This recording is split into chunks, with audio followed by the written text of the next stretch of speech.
And hello fellow Techers, Space Bandit here with another episode of World of Tanks, and today we will continue our series called Early Scout Positions. And today we are in the Sheridan Tier 10 American Light Tank. And I just unlocked this thing not long ago, guys, and I gotta tell you, this freaking thing is amazing. Absolutely amazing. This tank can do everything. It's got beautiful view range, absolutely spectacular view range. Maybe camo's not the best, but you have to use it as an active scout.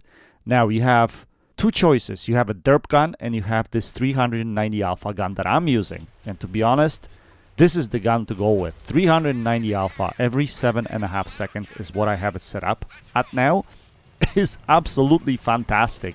Not to mention that it has heat rounds as premium rounds. That means you can do a little bit of brawling versus very heavy armor if you know how to poke out quick, snap shoot, and hide.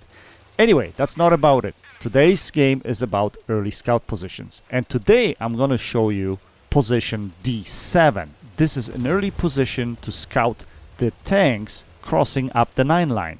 So normally this is what I would do early in game. The house on my right hand side will protect me from these guys that are sitting on F4, G4 ridgeline, but this light tank decided to scout much further. So now, since my position is broken, I decided to run off from here because it's no longer viable. And I don't understand, like, look at these guys. Where are they going? Like, honestly, this is not the place to be. I came here to scout, not to fight. This is a completely bad position for these guys because they're gonna be picked apart from the ridgeline at F4, and yeah, they'll vanish. I mean, guys, that's not. Don't be in the open field in Redshire like that. Hide behind ridge lines. That's what you want to do. Exactly, like these guys here. I mean, they're camping, yes, but they're behind the ridge line at least, and they're not gonna get annihilated early in the game. So, since that early position was broken, I dropped here. And it looks like the opposition's lights are just going balls deep. They don't give a rat's ass as to what's going on. So now that the game has developed a little, we're gonna go and try to snipe or shoot a little bit, get some damage. So that's what we're gonna do. Like you can see here, these guys. Oh my! That was sweet, man. We love those ammo racks. It's just beautiful. Anyway, these guys are wide open right there. Like, no one knows what they're doing. And that's lately at tier 10, that's what it's been happening. And my team is dying quicker than the opposition team most often than not, which is horrible. But, you know, before this actually happens, we're going to try to put some damaging shots into these guys. So, yeah, we're going to hang around here right now. So, we're no longer scouting. Now we're damage dealing. Our early scouting didn't materialize in anything. As you notice, we picked up, what, 441? Assisted damage, that's really nothing. But that's because I didn't have enough time to scout the 9 line because of the light tank that showed up early. But anyway, if you look at these champions sitting at A1 and B2, these two tanks in reality lost us the game because the enemy team engaged all of their heavy tanks and they're fighting us while these two guys are just sitting there and watching the sky pretty much. And you know, that's what happens, guys. You have to know your maps. You have to know which positions to get to early, or at least which sniping positions to take in order to get some early damage and help your team win. Because early damage, doesn't matter if it's assisted damage or if it's induced damage, it helps your team win.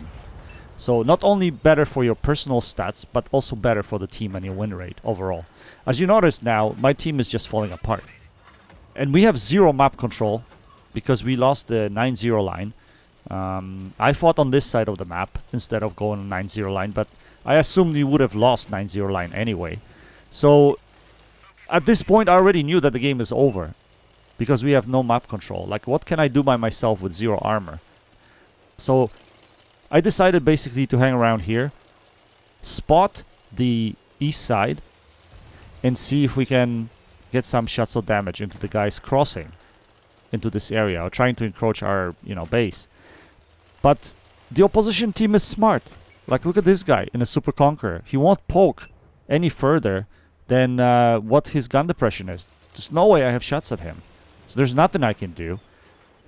The enemy already found its way onto position D5 in the middle of the map. So we already lost that side as well. None of our TDs or the medium tank that are at C4 can poke over the ridge because they're gonna get shafted pretty much by anything. So I'm just getting my damage here, and I don't really care. So that's what I'm going to try to do. I'm going to try to get as much damage as I can. And that's it. Call it quits. Move on to the next game. Oops. I thought I had a little bit more room over here. But look at this champion over here. Like, look at this guy. E75. Solid tank like that. Instead of going brawling into zero line, he's sitting right here trying to snipe. I mean, that's not the way to do it, guys. Oh well, it is what it is. Let's get our damage. And that's what Sheridan's good at. You're always gonna get your damage in this tank. No matter what. Whoa, that was a big hit. He must have been shooting HE. Wonder how he penned me there though, because Sheridan has a lot of spaced armor too, so that was kind of surprising. But anyway, we're gonna try to get our final damaging shots. As you notice, we managed to farm a little.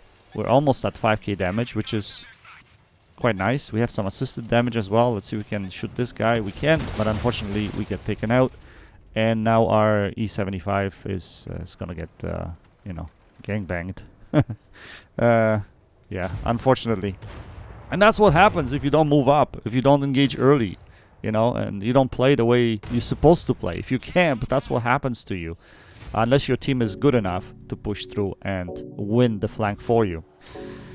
Anyway, quick look at the post-game stats. Nothing spectacular, but we did do our damage. Actually, I have very good stats in this tank ever since I got it. I strongly recommend it, guys. This thing has good gun depression. It has very good gun, has very good mobility, beautiful view range. The only thing it lacks is camo. But if you active scout in this tank, you will not be disappointed. And you'll always get your damage. Anyway, guys, more to come. I hope you enjoyed this video. That's it for now. Until next time. Happy tanking. Space Bandit checking out.